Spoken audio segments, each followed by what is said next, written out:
আচ্ছা ঠিক আছে।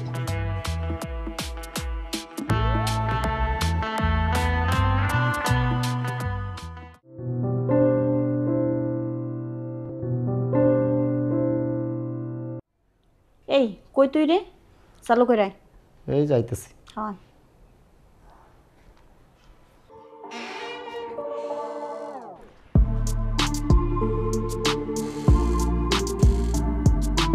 ও, তাহলে জুয়েল সাহেব যখন অফিসে যায় তখন এগুলাই চলে রুমের ভিতরে না? আচ্ছা ঠিক আছে, আমি এখানে দাঁড়াই থাকবো, কতক্ষণ পরে আসে আমি এটা দেখবো। এত ফোন দেওয়া লাগে? আমি তো আয় পড়ছি, কিসে? আইসিস? হ্যাঁ।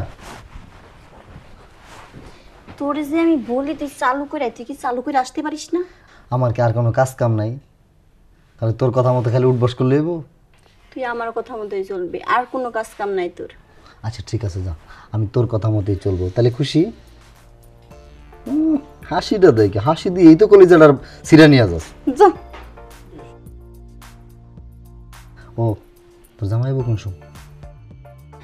ও তো সকাল মনে কর 7-8টা বাজে যায়, আসে হে সন্ধ্যা রাত 10টা 11টা 12টা, কতদিন রাত 3টে বাজে আসি। নিশ্চয় কাম। আজকে আবার দুপুরবেলায় পড়বো না তো? না, তাইলে আর কি করবার চাস? কে আমরা যা করি তাই। সত্যি? আমাকে কাজই তো খালি এগুলা করা। না, আজকে মুড আসতেছে না। আজকে একটু যাবো, একটু কাজ আছে। তো আইসিস কে লেগে? তুই ডাকছিস, আমি না এসে পারি বল? তোর কাছে আসার জন্য তো আমার মন ছটফট করে, কিন্তু কি করবো বল, কাজ থাকে না হাতে। তোরে বললাম না যে আগে আমার কাজ তারপর বাহিরের কাজ। ঠিক আছে, আজকে না, মন খারাপ করিস না, কালকে করে দিব। দেখ, এর জন্য তো ভালো লাগে না তোর সাথে, দিলে তো আমার জ্বালা উঠাই। আচ্ছা, জ্বালা জ্বালা বল। জ্বালা যে উঠাইছে, জ্বালা সেই মিটাবে। এখন একটু কাজ আছে আমার। এই যে ফোন দিতেছে বারবার, পাগল। তুই যখন ফোন দিতেছ, তোর ফোনের ভিতরেও ফোন দিছে। এই আমার পড়ছে, এখন তুই নিবাবি কালকে। আসুন, এইগুলো পরবি না, ঘরের ভিতর পোশাক পরবি, একটু শর্ট শর্ট পোশাক পরবি, যাতে দেখতে হট লাগে। তুই তো এমনিতেই হট, তার একটু হট লাগে। এর দুষ্টু রে। একটু হাইসা বিদায় দে। সত্যি যাবি? যাওয়া লাগবে আজকে। আজকে না, কালকে আসবো। কালকে সকাল সকাল চলে আসবো। তোর হাজব্যান্ড যাওয়ার পরে একটা ফোন দিবি, সকালে চলে আসবো। রেডি হয়ে থাকবি, ভালো পোশাক আশাক পরবি, যাতে একটু সেজে গেজে থাকবি, যাতে দেখলেই মন চায় যে তোর জড়াই ধরি। ঠিক আছে? আবে কিন্তু। হ্যাঁ অবশ্যই আসবো, না মানে কথা দিলাম তো। আচ্ছা আচ্ছা ঠিক আছে, ওকে শোনা, থাকো, বাই, টাটা। বাই। বের হও চান্দসকে, এটা তো জুয়েল সাহেবকে বলতেই হবে আমাকে। দেখ, কিছু ভালো লাগে না। কি লিখে যে ফোন দানি।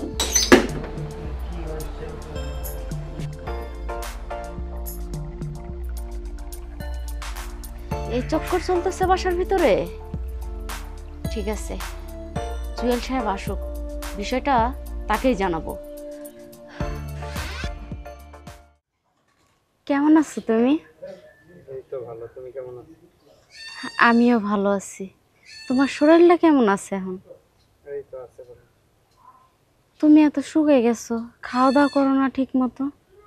আরে কে কইছে শুকাই গেছে? এমনি তোমার চোখে শুকাই গেছে। দেখো, তোমারে ছাড়া আমার একা একা আর ভাল লাগে না। তুমি কবে আসবা গো তো? এই তো যাবো আর কিছুদিনের মধ্যে। এই কিছুদিন করতে করতে 3টা বছর পাড়ি দিলাম, আর কতদিন একা একা থাকবে এরকম করে গো? আরে তারপর কয়েকটা দিন ধৈর্য ধরো, আমি দেখতেছি। ধৈর্য ধরতে ধরতে তো 3টা বছর পাড়ি দিয়ে দিলাম। জানি না তুমি কবে দেশে আসবা। যাবো যাবো। একটা সত্যি কথা বলতে কি জানো, আমার না এই একাকিত্ব জীবন আর ভালো লাগে না। সব সময় তোমার কথা মনে হয়। তুমি কি করতেছো, কি খাইছো না খাইছো, কেমন আছো না আছো, শুধু ফোনে ফোনেই দেখি, বাস্তবে দেখতে পারতেছি না তোমারে। আর কিছুটা দিন ধৈর্য ধরো, আমি দেশে যাবো। আর যত তাড়াতাড়ি সম্ভব বাড়িতে ফিরাইও। আচ্ছা ঠিক আছে, রাখি, আমি কাজে যাবো। আচ্ছা ঠিক আছে, আল্লাহ হাফেজ।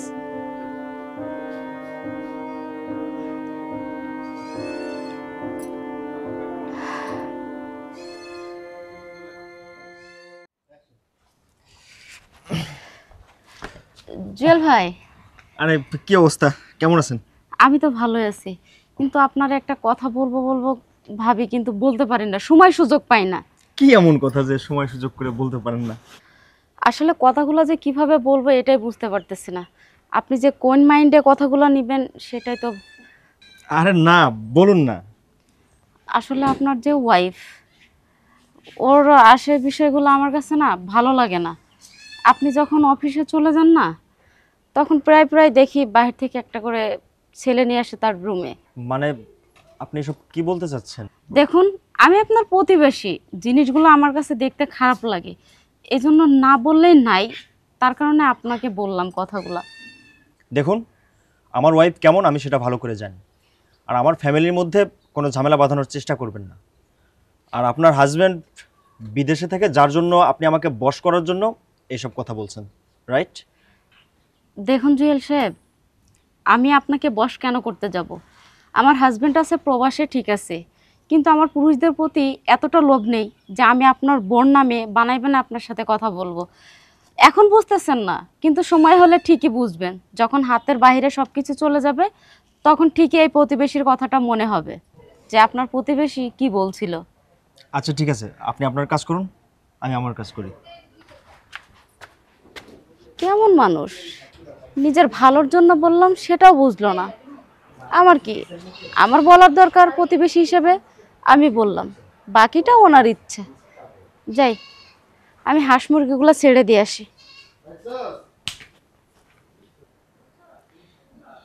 হ্যাঁ সোনা বলো।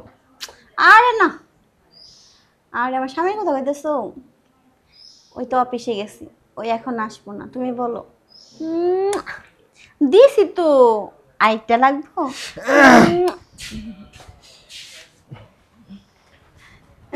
তুমি কি ব্যাপার, কি হয়েছে তোমার? অনেক চিন্তা মনে হইতেছে। আর বইলো না, ওই যে পাশের বাসার ভাবি আছে না, হ্যাঁ। ওই যে মৌ ভাবি, হুম। আর তোমার নামে কি উল্টাপাল্টা কথা বলতেছে, আমার মাথাটা পুরো হ্যাং হয়ে গেছে। আরে তুমি জানো না, ওই খাচ্চর মহিলার জন্য আমি একটু শান্তিতে থাকতে পারি না বাসায়। দিন বেড়ে পুটে পুটে পুটে পুটে করতেই থাকে। এটা করবে না, স্বামী তো থাকে বিদেশ, খুঁজে পায় না কারো, এজন্য আমার সাথে এরকম করে। তুমি ওর দ্বারা যাও নাকি? তুমি এগুলো কি বলতেছো? আমি ওর ধারে যাবো মানে? ওর ধারে গেলে কি আমি তোমার কাছে এগুলো বললি? আমি জানি তো তুমি আমার অনেক ভালোবাসো। দেখো ও যা মন চায় তাই করো, ওর কথায় তুমি বিশ্বাস করো না। আমি কই ধরনের মেয়ে? আর আমি তো সেটাই বলে আসছি যে আমার ফ্যামিলি নিয়ে কখনো যেন নাক গলাই না। ওর হাজবেন্ড তো বাহিরে থাকি, ও মন করো নিত্য নতুন রাং নিয়ে আহে, তো সে নিজের দাদা কইতে পারতেছে না, এর জন্য আমার উপরে চাপাই দিতেছি। আমিও বলে আসছি যে আমার ফ্যামিলি নিয়ে যেন দ্বিতীয়বার কোনো কথা না শুনি। ভালো করছো। আচ্ছা ঠিক আছে, কি করো, একটু পানি খেতে দাও। পানি খাইবা?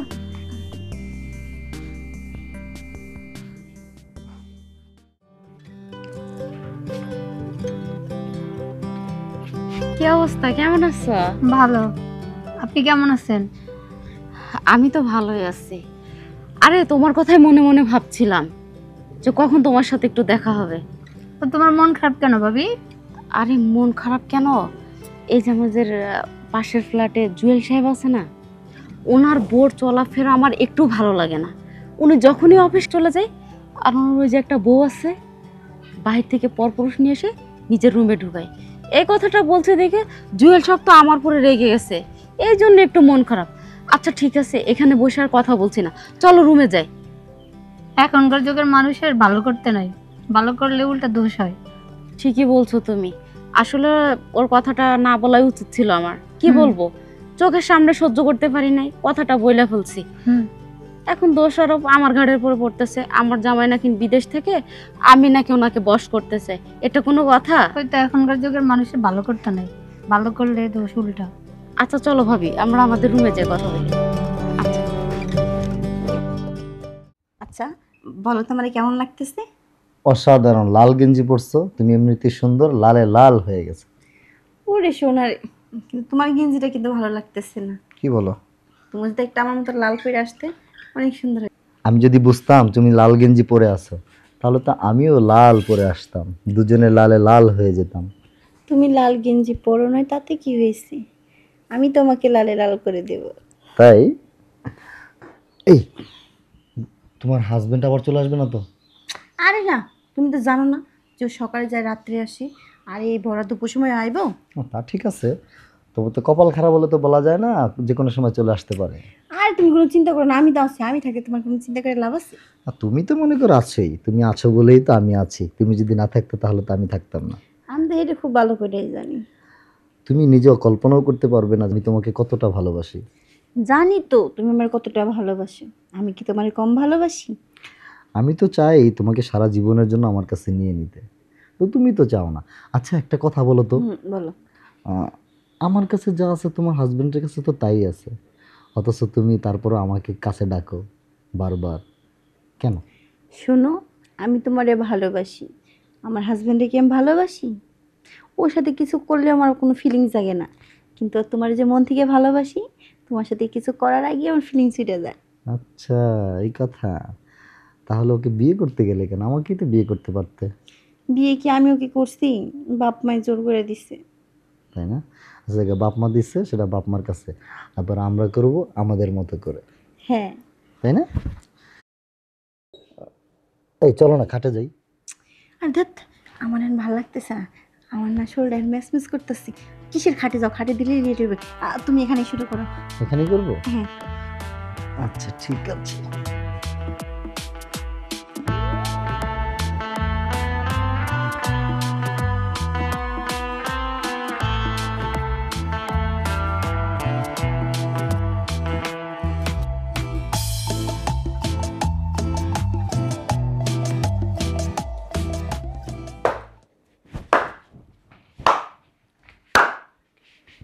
কি হলো? ভালোই তো ছিল, থাকো না, ভালো লাগতেছিল। তুমি এখানে? তুমি না অফিসে গেছো? কেন? আমাকে দেখে অবাক হওয়ার কি আছে? আমি তো অফিসেই ছিলাম। কেন ভালো লাগতেছে না আমি চলে আসছি? এই টাইমে তুমি বাসায় এলে? কেন, তুমি খুশি হওনি? ও, তোমাকে তো ডিস্টার্ব করে ফেলেছি তাই না? অনেক আনন্দে ছিলে। আরে না, তুমি যা ভাবতেছো সেটা আসলে তা না। ও, আমি যেটা দেখছি তাহলে সেটা ভুল, আমি যেটা সামনে থেকে দেখলাম সেটাও ভুল। আমার না সবচেয়ে বড় ভুল ছিল কোনটা জানো? ওই যে পাশের বাসার ভাবি আছে না, মৌ ভাবি, আমাকে যখন বলেছিল যে তোমার বউ এইসব কুকীর্তি করে বেড়ায়, আমি তখনই ভুল বুঝেছিলাম তাকে। আমি কখনো চিন্তাও করতে পারিনি তুমি এরকম একটা কাজ করবে। আমি তো তোমাকে ভালোবাসি তাই না? তোমাকে কিসের অভাব দিয়েছি আমি? তোমার জন্য দিনের পর দিন এত পরিশ্রম করতেছি, সকাল 7টা থেকে রাত 10টা পর্যন্ত অফিস করতেছি, যেখানে 7টা পর্যন্ত আমার অফিস করার কথা সেখানে আমি আরো 3 ঘন্টা ওভারটাইম করতেছি। কার জন্য? তোমার জন্য। আর তুমি কি না বাহিরের একটা ছেলেকে নিয়ে ফষ্টি নষ্টি করতেছো? এই, তোমার বিবেকও বাঁধলো না? তুমি আমাকে এতটা ঠকাচ্ছ, তুমি কি ভাবতে পারছো তুমি কি করছো? আরে তোমাকে আমি কম ভালোবেসেছি? তোমার জন্য তো সব কিছু করেছি আমি। আরে তুই এখন দাঁড়িয়ে কি করতেছিস? বের হয়ে যা। ভাইজান আসলে আমার আমার ভুল হয়ে গেছে, আমারে ক্ষমা করে দেন, এমনটা আর করবো না ভাইজান। না না না, তোর কখনো ভুল হয়নি, ভুলটা আমার। কারণ আমার স্ত্রীকে আমি সময় দিতে পারি নাই। সকাল 7টায় অফিসে যাই, 10টা পর্যন্ত ডিউটি করি। আমার উচিত ছিল কি জানো? আমার উচিত ছিল সবসময় বাসায় বইয়ের পিস পিস থাকা। আমি সেটা করতে পারি নাই, যার জন্য আমার স্ত্রী পরকীয়ায় জড়িয়েছে। এই এখনো দাঁড়িয়ে আছে কেন? যাও এখান থেকে। ভাইজান আমার ভুল হয়ে গেছে, আমার ক্ষমা করে দেন। যেতে বলছি। তোমাকে এতটা ভালোবাসি না, আমি অফিসে যেও স্থির থাকতে পারি না। কেন জানো? কারণ আমি তোমাকে ভালোবাসি। তোমার যদি কিছু হয়ে যায়, আমার মনের মধ্যে না আগে থেকেই বলে দেয়।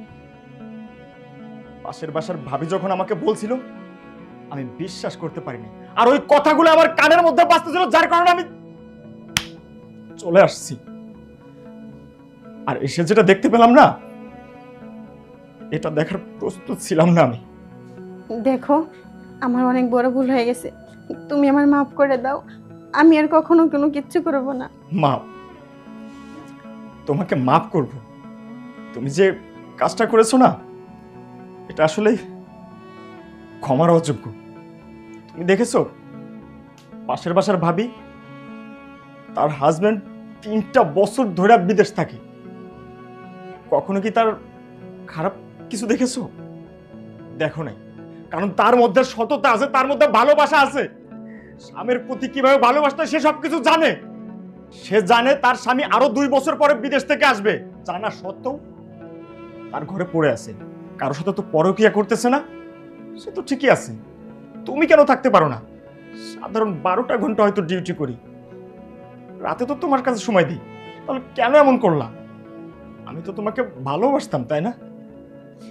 দেখো, এইবারের মতো আমার মাফ করে দাও। আমি আর কোনোদিন কোনো কিচ্ছু করব না। হ্যাঁ, হয়তো তোমাকে আমি তালাক দিব না, ঘর থেকে বের করে দিতে পারবো না, কারণ আমাদের একটা মান সম্মান আছে। তবে একটা কথা কি জানো, তোমাকে আমি আগের মতো ভালোবাসতে পারবো না। তুমি তোমার জায়গায় থাকবা, আমি আমার মতো। সবাই জানবে যে আমাদের একটা সংসার আছে, সংসার করতেছি, কিন্তু আমাদের দুজনের মধ্যে যে বন্ডিংটা না, ওইটা আর থাকবে না। তুমি তোমার জায়গায় থাকো, আমি আমার জায়গায়।